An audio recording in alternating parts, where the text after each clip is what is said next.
Hello, everybody. My name is Beatriz Hansen, and my conference presentation is about Mexican students' attitudes towards their language and culture. In this presentation, we're going to take a look at the history of Mexico and the U.S. Within this history, we're going to look at conflict and what branched from the conflict that leaves a lasting impression on Mexican Americans even today. We're going to take a look at the beauty of the culture and the importance that culture plays in one's identity. We're also going to take a look at the role myself as an educator will play in bridging the gap between what was lost and what still needs to be rebuilt.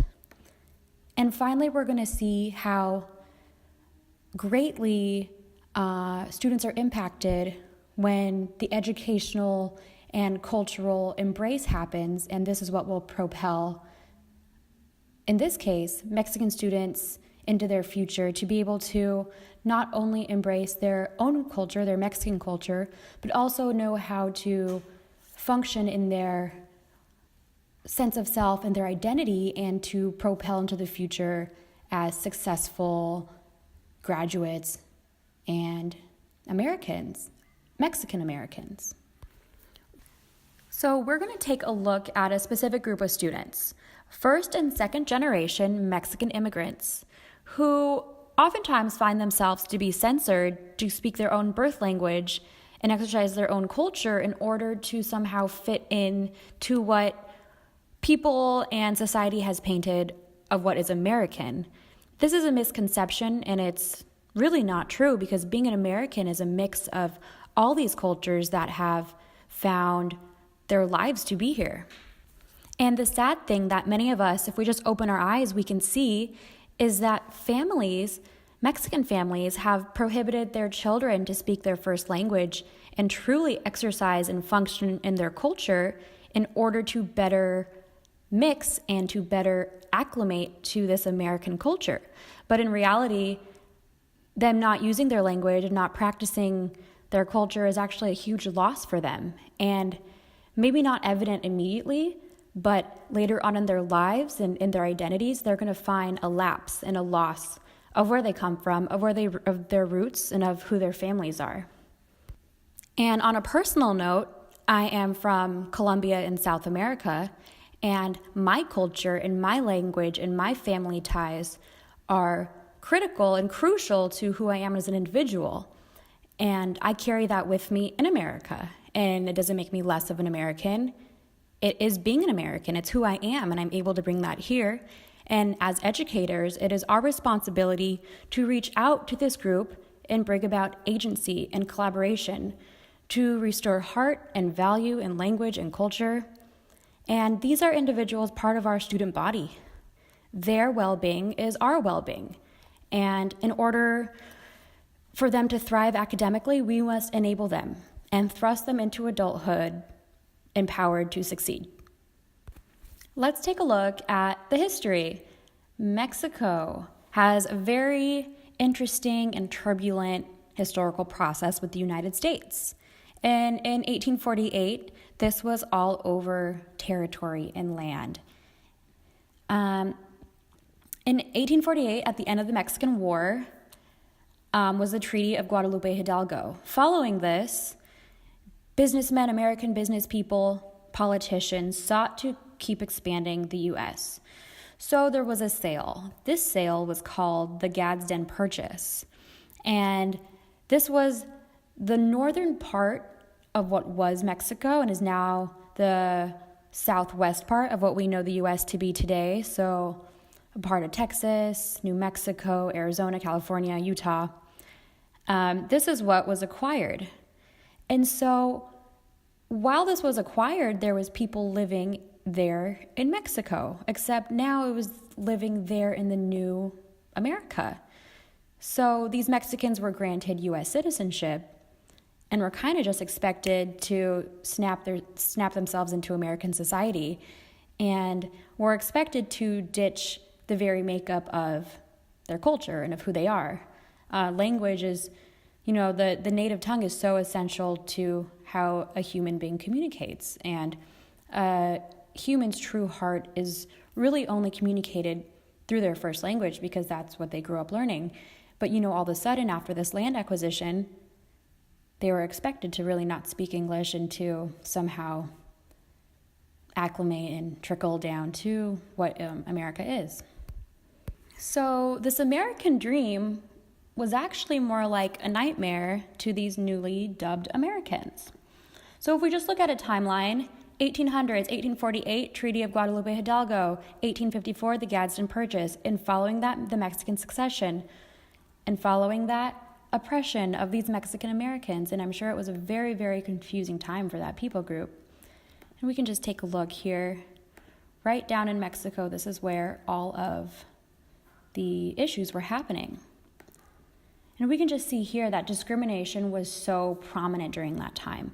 We see it today, but even here we can see in the PowerPoint I put together, it says, "We serve whites only, no Spanish or Mexicans." Except, the Mexicans were there first. And it says in this sign, "We didn't cross the border crossed us." And there was a lot of frustration back then, and I don't think anything has changed now. There's still deep frustration, cultural oppression, which of course is going to frustrate an entire people group down to their roots.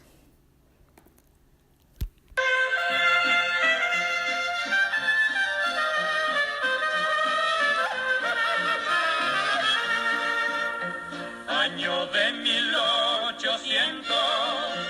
1888. Culture is the expression of social beliefs, values, traditions, norms, behaviors, rituals, and language in connection with a specific ethnic or demographic group. Specifically, we're talking about Mexico. Culture is not only something that just enhances our lives for enjoyment purposes, it's a method of survival. It's a need for meaning and identity. All these needs are fulfilled. It gives the individual understanding of what life is all about. And at the root of it, it establishes what is socially appropriate and acceptable behavior. Things like folklore dance, food, special holidays, Catholicism, art in relation to holidays like Day of the Dead, and even art in relation to the religion itself. Figurines are a really iconic part of Mexican culture, and that just symbolizes the importance that is placed on religion in Mexican culture. Culture should be a mix, a collaboration. It is not an or factor, it's an and factor. American culture or Mexican culture, neither is superior of the other, neither should cancel the other out. The American culture has great aspects about it, but it's not fair to a people group and to a whole entire system to cancel that out and try to, cleanse the people that you essentially made immigrants from a border change. It's not fair to that group of people to make them be how you think they should be when they already have their own rich set of cultural practices and beliefs. So what's the point of this all?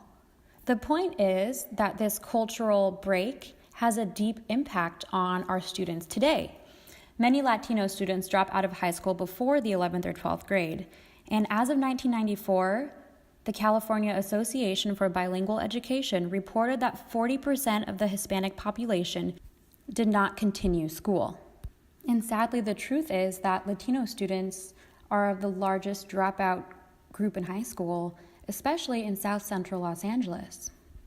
And it's truly sad to see stereotypes so prominent in society that say people who speak Spanish are lazy, inferior, undeserving, and this whole anti-Latino prejudice that causes illegal deportations.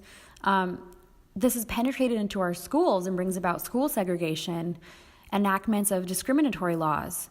California's Prop 227 of 1998 says that all children in California public schools shall be taught English and be taught in English and really, if we look at it today, Spanish isn't an early on requirement. It's kind of an option at the end of high school. You have to do 2 years, but it's not mandatory, whereas this language is so prominent and honestly vital to society as a well-functioning adult. It should be taught earlier. And not only that, it should be taught earlier because it's part of the culture of so many of these students. Directly from the paper I wrote, it's quoted that the loss of Spanish is, quote, a terrible waste. There are all kinds of social, cognitive, and tangible benefits that accrue to those with more than one language. It's a terrible loss. And again, referring to the paper, Brown says it wonderfully. A language is part of a culture, and a culture is part of a language. The two are intricately interwoven so that one cannot separate the two without losing the significance of either language or culture. So in a word, culture and language are inseparable. So up to this point, I have presented to you a problem and the negative consequences that branch from this problem. But the problem doesn't just end there. There is something we can do, and that is my calling. That is where I play the vital role as primarily an educator, but also someone who has a great heart and a great amount of compassion and love for these people. Even though they're not my people group, we're all in this together. We're all humans. We all value culture. So it is my job as an educator to bridge this gap between the loss of culture, the loss of value, to reinstill it into my students, which will give them the tools they need to succeed in the future, to succeed as adults. I see myself as a vessel for healing, as a vessel for wholeness to these individuals. And it's a day-by-day, small little process where each day it's like dropping a little stone into a jar. You don't really see the difference day to day because it's one stone. But after a year, there is a new sense of wholeness. And imagine after 4 years, after positive relationship, after positive experiences, the student will look back and say, wow, because of my education, because of teachers who care, I now hold a greater value and a greater importance and a greater love for my own culture that they may have missed out on because their parents thought it was best for them and their parents were trying to protect them. And even beyond just the sentimental factor of it and my sheer passion for it, from the paper that I wrote, it's quoted, scholars Green and Livingston have observed that the most influential institution to bring about resilience in the Latino culture goes beyond the family. It's in the school. Schools can form the next most influential influx into the persona matrix of young and shapeable students. This means that my heart and my passion is actually making a tangible difference in these students' lives. A good teacher, a good foundation gives you grit. And what is grit? Grit goes beyond situational resilience. Grit is resilience of your identity. So no matter who stereotypes you, no matter what people say, you know who you are back to the core. And that's what grit is. Grit is this unshakable, it goes beyond resilience. It's a strength, it's a power, it's a fight that doesn't even need to yell, doesn't even need to fight, because you're so deeply rooted in who you are, and that your grit can oftentimes protect you. Your own grit protects yourself from naysayers, and that's what will get you through life. That's what gets many people through the day when there's oppression and people coming against them.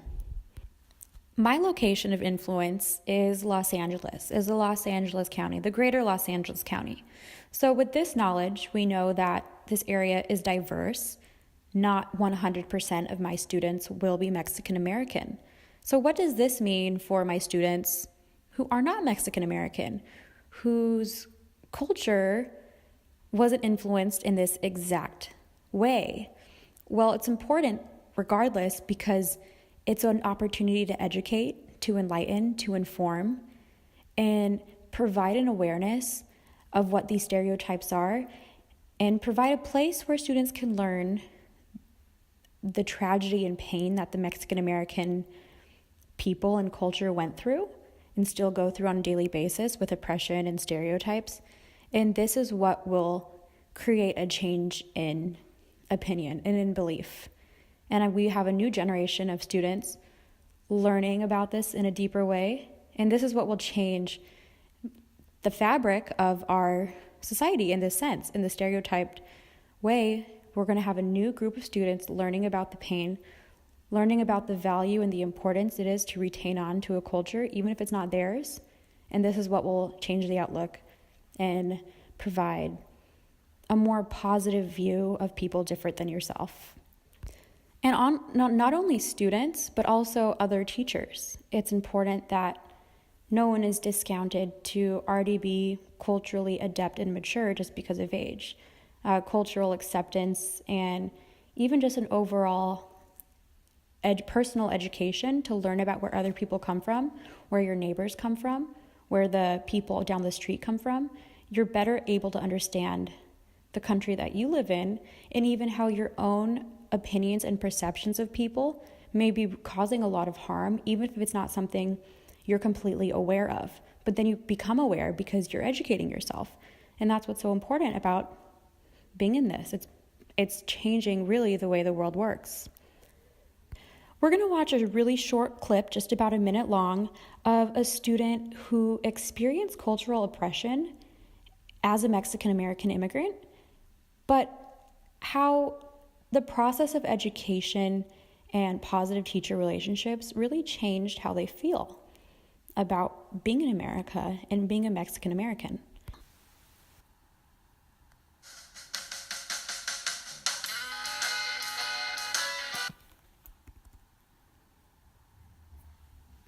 Yo te puedo ayudar. Le voy a ser sincero.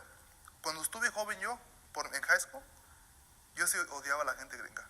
Yo le llamaba gringos, cartas, decía los gringos, los güeros, decía yo. Y yo sí los odiaba. Les tenía mucho rencor.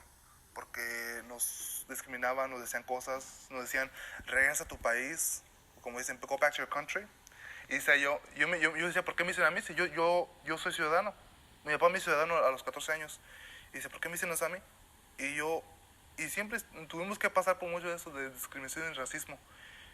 Y por mucho tiempo yo sí le tuve mucho odio a los americanos. No me caían bien. Pero ahora que estoy aquí en la Harper College ya he empezado a reaccionar. Estando con la Center for Multicultural Learning, que ellos nos abren la mente y nos hacen sentir todo lo que es todos. Ponen todos los problemas de todas las razas del mundo. Nos ponen todos juntos y nos hacen ver que todos tenemos lo mismo en común. And as educators, we need to remember that the teachers must come together, must collaborate, and really understand that before just teaching a language, before just teaching conjugations and vocabulary, what must come before that is a culture must be taught.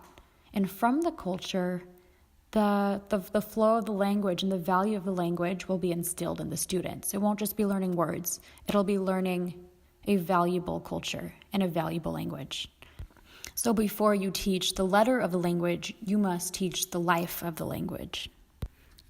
Looking at statistics, it's encouraging to see improvement on academic involvement by the Hispanic young generation.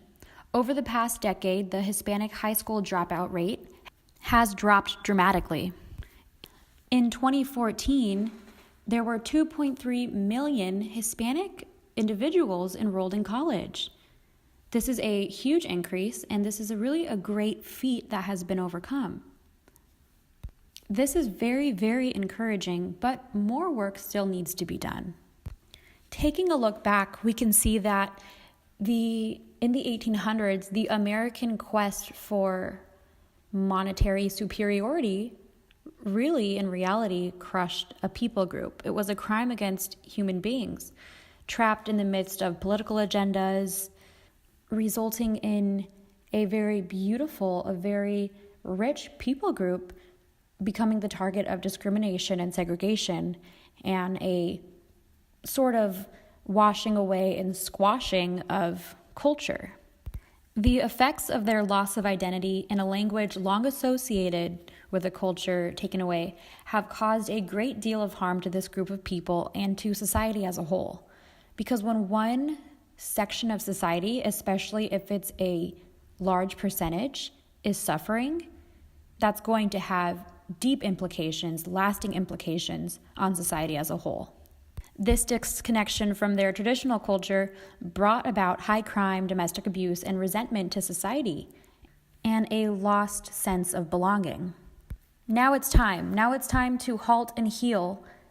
And it's important to reinstill a purpose and reinstill a desire to thrive, to teach not only this language, but teach a culture, teach the value, teach the richness of a lot of who these students are, and they may not even know, may not have been properly exposed to it, and give them an opportunity, as well as individuals not part of this culture group, to reconcile, to grow together, to heal together, and to move forward. This is a wonderful opportunity to fulfill our oath as life changers, and it's our duty to provide equity in education and to influence and inspire our Mexican descendant students and students from any part of the world. This is a mission to spur them on to success and productive adulthood. Thank you very much for sitting in on my conference presentation, and I encourage you to tap into your cultural roots, learn about other cultural roots, check your own stereotypes, and embrace your neighbor, especially if they're different than you. Have a great night. Bye-bye.